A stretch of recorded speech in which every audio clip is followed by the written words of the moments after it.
Hello everyone, welcome back to another video. Today I'm going to be doing my preliminary spring forecast. Like I said, I would do this yesterday's video. I said I would do it yesterday or today, and yeah, obviously I'm doing it today now. So without further ado, let's get started.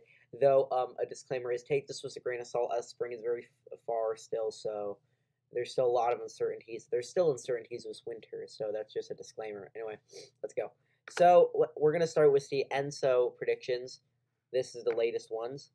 And we do see that the average does show it of obviously a strengthening El Nino.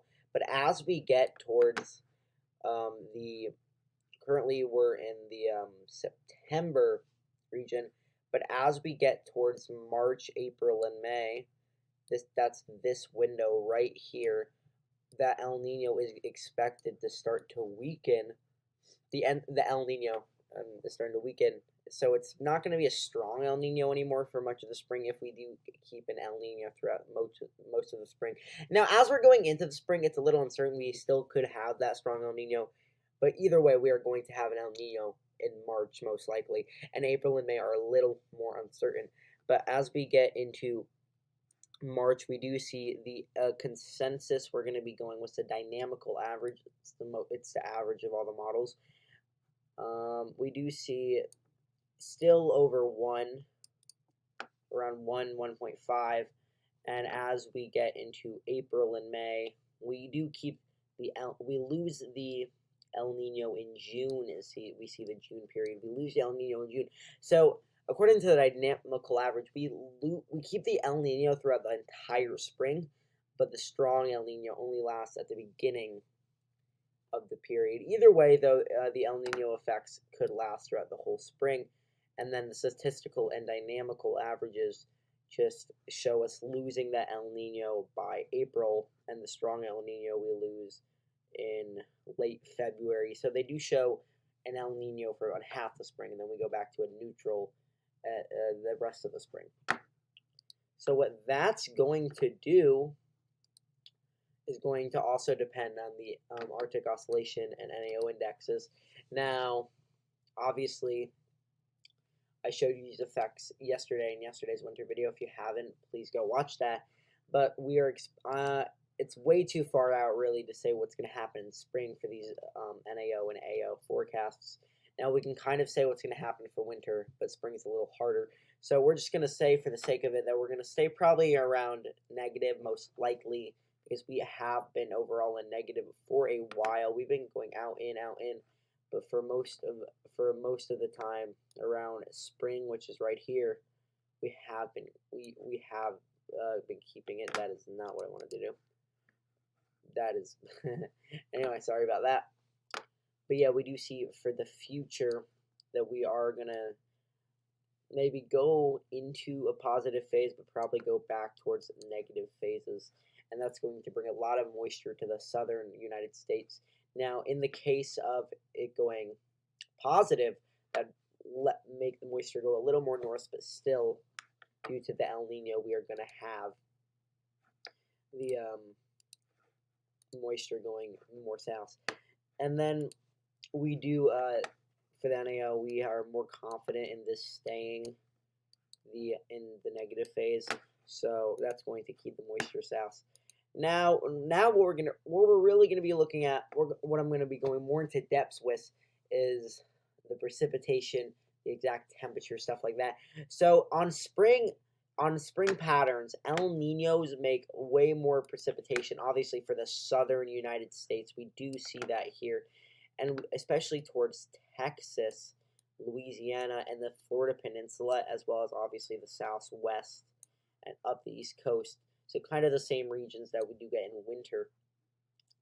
Now, what that's going to do is obviously more flooding for the southern region right here, obviously, with more precipitation. Now, the Florida Peninsula as well, but constant moisture access is going to not only cause flooding, but also severe weather. Now, severe weather is usually more north in spring than in the winter, but we do see below average precip here. So in this region, probably still below average severe weather. Now, obviously, you're going to get more than winter because you're that's more your time period. Spring and winter, obviously the severe weather is more south. Now, due to the more precipitation and the severe weather obviously being more north in spring, I would say a severe weather hot spot would be, I would say, this region right here from, say, Texas, eastern Texas, through Arkansas, northern Louisiana, Mississippi, Alabama, Georgia. Especially, I would say, um, in this Alabama, Mississippi, Georgia region, just because El Ninos tend to have a stronger effect on decreasing severe weather in Texas. I do think y'all will have a well, it depends where you are in Texas. If you're in eastern Texas, I do expect above average severe weather, though due to the stronger El Nino effect making your severe weather even less, it has a stronger effect of decreasing your severe weather, I'm saying. I will say the absolute hot spot will be, say, northern and central Mississippi, Alabama, Georgia.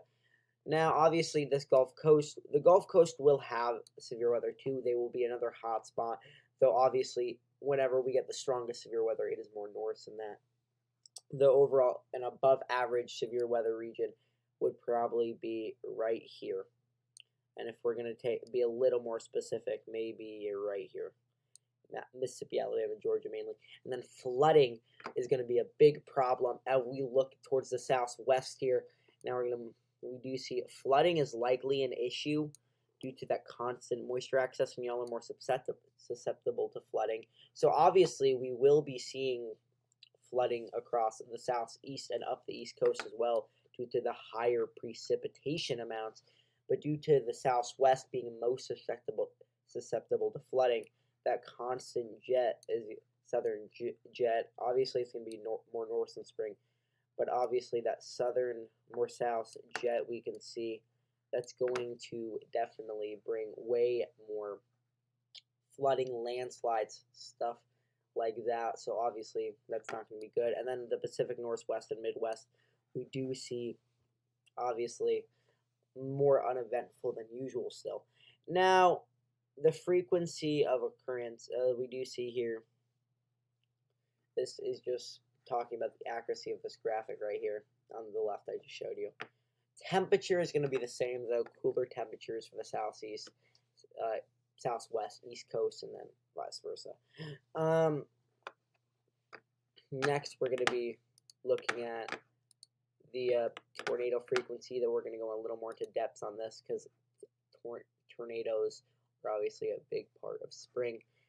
In El Ninos, the left is El Nino, the right is La Nina, and so either tornado frequency, this is hail frequency, and then this side is El Nino, and this side is La Nina, just to get that make that clear. So for El Ninos, tornadoes are usually decreased everywhere, but they're increased towards Florida. Now, what I'm expecting is due to the AO and NAO phases and a stronger El Nino, we're going to have way more moisture going through the jet. And I do believe, while obviously Florida and the direct Gulf Coast will be a hot spot, I do expect these regions up here, obviously, to get stuff. And with hail, and obviously with hail, Florida and El Ninos really is the only place to get more hail. But then obviously I believe this northern region here will also get more hail. And obviously I'm hesitant on putting Texas as a severe weather hotspot due to that strong El Nino influence. So I want to go back to, here for a second and just focus on this precipitation. So flooding is definitely, I would say the main flooding risk is going to be California through Texas, because